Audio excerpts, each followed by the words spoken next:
இன்று நாம் காணவிருப்பது சாதாரண தகவல் அல்ல.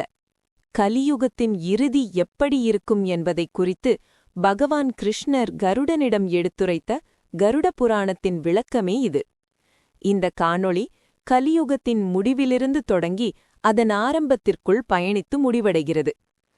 கலியுகத்தின் தன்மை 4 யுகங்களில் மிகவும் கொடுமையானதும் அதிக சீர்கேடு நிறைந்ததுமான யுகம் கலியுகம் ஆகும். கலியுகத்தின் இறுதி காலத்தில் பூமியில் சில முக்கியமான அறிகுறிகள் தென்படும். மனிதன் ஆயுட்காலம் குறைதல்.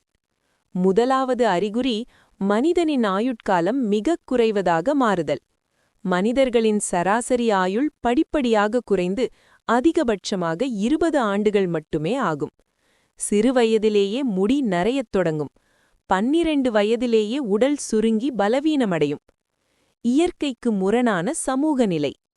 அந்த காலத்தில் பெண்கள் 8 அல்லது 9 வயதிலேயே தாய்மை அடையத் தொடங்குவார்கள். இது இயற்கையின் சமநிலைக்கு எதிரான நிலை. பெண்களின் உடல் மெலிந்தும் பலவீனமாகவும் இருக்கும்.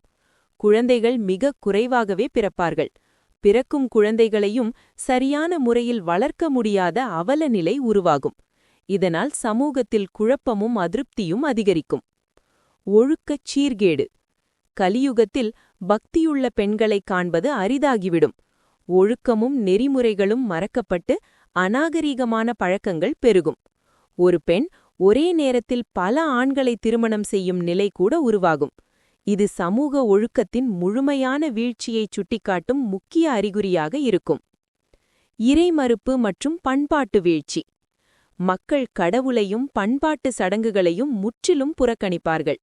தெய்வ வழிபாடு, திதி, இறுதி சடங்குகள், திருமண சடங்குகள் எதுவும் சரியாக நடைபெறாது. வியாபாரம் நோக்கத்திற்காக மட்டுமே இறைவனை நினைக்கும் நிலை உருவாகும். உறவு பிணைப்புகள் சிதையும். அண்ணன் தம்பியுடன் பேசமாட்டான். சகோதர சகோதரிகளுக்கு இடையே அன்பும் ஆதரவும் இருக்காது. தூய்மையின்மை மற்றும் நோய்கள். தூய்மை கடைபிடிக்கப்படாது. தினசரி குளியல் போன்ற அடிப்படை பழக்கங்கள் கூட மறக்கப்படும். அசுத்தமான வாழ்க்கை முறையால் உடல் நலமும் மனநலமும் பாதிக்கப்படும். அசைவ உணவுகள் அதிகமாக உண்ணப்படும். பசுக்கள் தெய்வமாக மதிக்கப்படாமல் பால் மற்றும் இறைச்சிக்காக மட்டுமே வளர்க்கப்படும். இயற்கை பேரழிவுகள். உலகம் முழுவதும் மழை மிகக் குறைவாக பெய்யும்.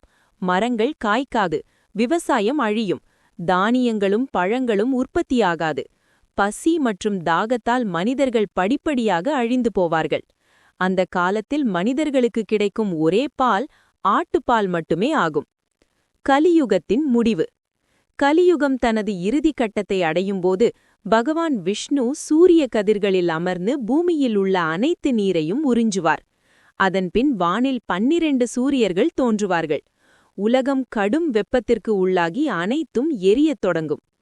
அந்த நேரத்தில் மகாவிஷ்ணு ருத்ர வடிவில் கல்கி அவதாரம் எடுத்து உலகத்தை அழிப்பார். அடுத்த 100 ஆண்டுகள் தொடர்ச்சியான மழை பெய்து முழு பிரபஞ்சமும் நீரில் மூழ்கும். புதிய யுகத்தின் தொடக்கம். அதன் பின்னர் ஒரு புதிய சகாப்தம் பிறக்கும். கலியுகம் முடிந்து சத்தியயுகம் தொடங்கும். அந்த யுகம் உண்மை, தர்மம், ஆன்மீகம் இவற்றை அடிப்படையாகக் கொண்ட மிகவும் தூய யுகமாக இருக்கும். முடிவு. இவ்வாறாக கலியுகத்தின் முடிவு குறித்து பகவான் கிருஷ்ணர் கருடனிடம் விளக்கியதாக கருட புராணம் கூறுகிறது.